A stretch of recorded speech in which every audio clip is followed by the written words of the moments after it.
So we are now ready to get on with some wiring this morning before we head out on the bike this afternoon. So we've got all manner of bits on the bench for some wiring. Let's give you a little show of what's on the bench. Move it round. I'm not even going to pretend like I know the names of half of these connectors. But there's connectors, there's wires, there's lots of colours, there's lots of crimpy kind of tools. We shouldn't need it all. There's lots of battery, say lots of one battery, and then a multimeter. Right. Oh, look at this. You're having a nice time over here. So somebody has been playing in here before. I was asked to make it blatantly obvious, but this is as it was purchased. Yes. See screenshot of conversation inserted roundabout now of Wren declaring that it is not her or Jordan that have messed with this bike. It's as it was, but no wonder. Like, I mean, we were kind of moving this. Banjo's here. Here's Banjo. Yeah, we were moving this and the engine was turning off. It's had a Boyer ignition fitted at some point. Me and Wren are in a conversation about this. But for the moment it's staying. But whoever's fitted it, they've left... Well, they must have trimmed these, but the crimps aren't the best. Down in here you can see how... Look, this isn't good. It's all a little bit... Yeah. Okay. Then this one, they've left 3 miles long for some reason. Lots of these wires do a tour of the bike before they get to where they're supposed to go. So these are like, yeah, ridiculously long, not very well routed, all loose. And then here you can see it's had a relatively recent alternator, I think. Yeah, that does look a newer wire than the other ones. So it's single phase alternator, comes up here, joins via these bullet connectors, which probably won't just clean in, to be fair. But then it comes up here into the harness, it's taped in, it comes back on itself to most of the way to this connector. It then turns, comes up into these spade connectors that have been, they qualify as being taped, which then go another 3 inches or so into this white connector. So we've got 3 connections in the alternator wiring in, what would that be? 12 inches of wire, maybe? There. I think your inches are off. So this was really well. I don't think so. I don't think so at all. Right. Okay.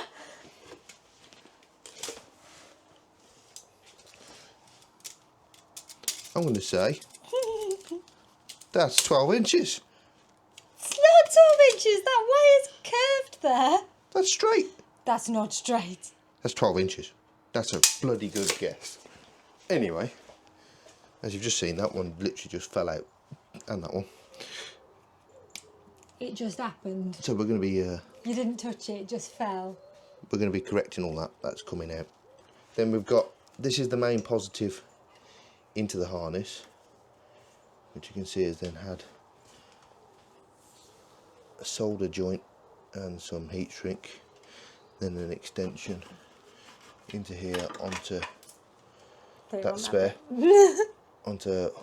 This is standard, this is factory, this type of fuse holder, but we're getting rid of this.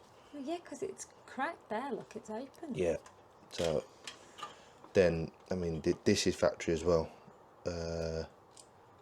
This switch connections aren't the best, but then this has been added in at some point, and where these are positioned on the switch have been moved. This is an extra live that has been put onto the ignition coil for whatever reason. So I think we're just going to rip it out and start again. Go at it, yeah. So what we're going to do, you see, is we're just going to pull all the wires out. Now people going, how do you know where they go back? Spare. See, now I wanted to pull them out the other day, and you did ask me not to, for that very reason, that you just wanted a bit of time to... Is this from the bench? Yeah. That you just wanted a bit of time for... study it a little bit first, so you have had a couple of days looking, and you do have one of those brains that will just remember things. I don't have one of those brains. Ugh. 10 mil. Is this for the bin? What's that? Yep.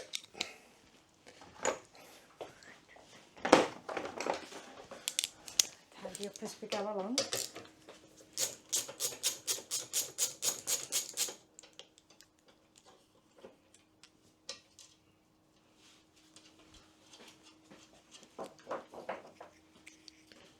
Ugh.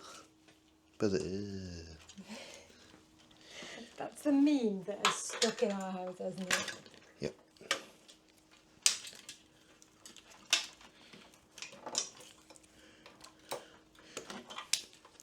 We did get a good photo of this, didn't we?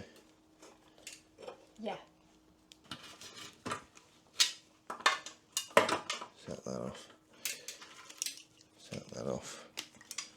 Over there somewhere. Tuck in through there. For now. We'll get to explaining about how that works. Gosh, look at it. Look at it. I like when you say we, it's a very real we, because I have no idea how to explain how that works. God. Admittedly, you are so patient with wires. See it? I Look at this. absolutely hate wires. It comes out here, up and over, under, and wrapped around, and then back down there. Ah, people, people, people. As Mr. Chicken would say, no finesse.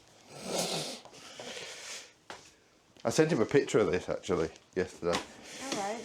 I was like, well, if you're bored, you can always come and sort this out. He said, I'd rather put my hands in hot fat.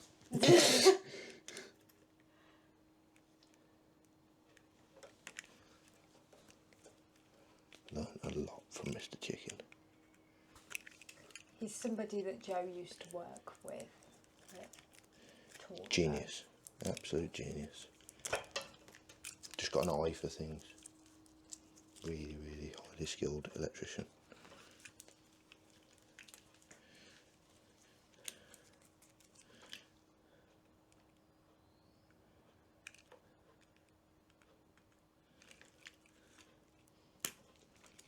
You did say, to be fair, if you weren't in the job that you were, being an electrician would be the next thing that you'd go and do. Yeah, definitely. Somebody liked their tape. Thank you. Can I bring the bin over?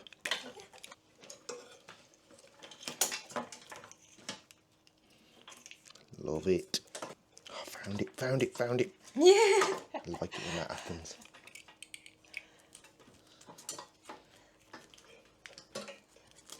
Ah!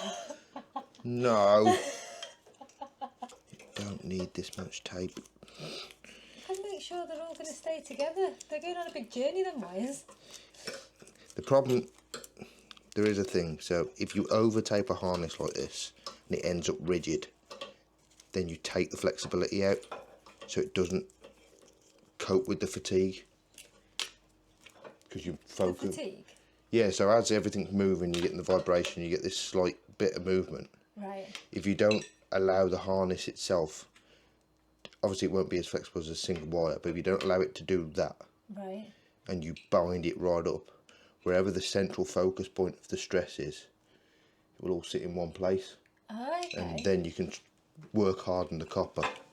You end up with failure mid wire on like 3 wires, and you don't know why. All of a sudden you put your indicators on, your headlights flashing. Oh.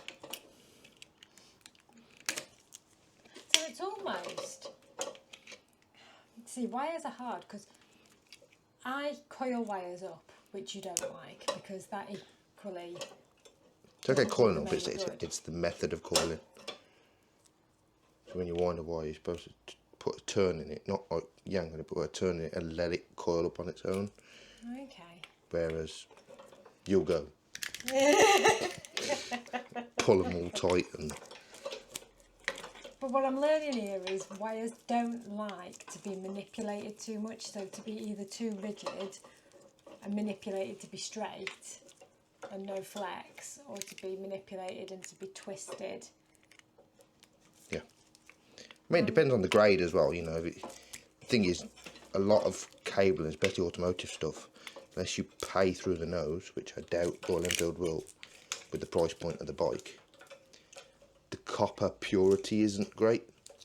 Right. So you'll have copper with other Everything. stuff in it. And if you've got impurities in the material, that's usually where it's going to break. God, look at this. Look at it. Just look at it. I think. You're really there.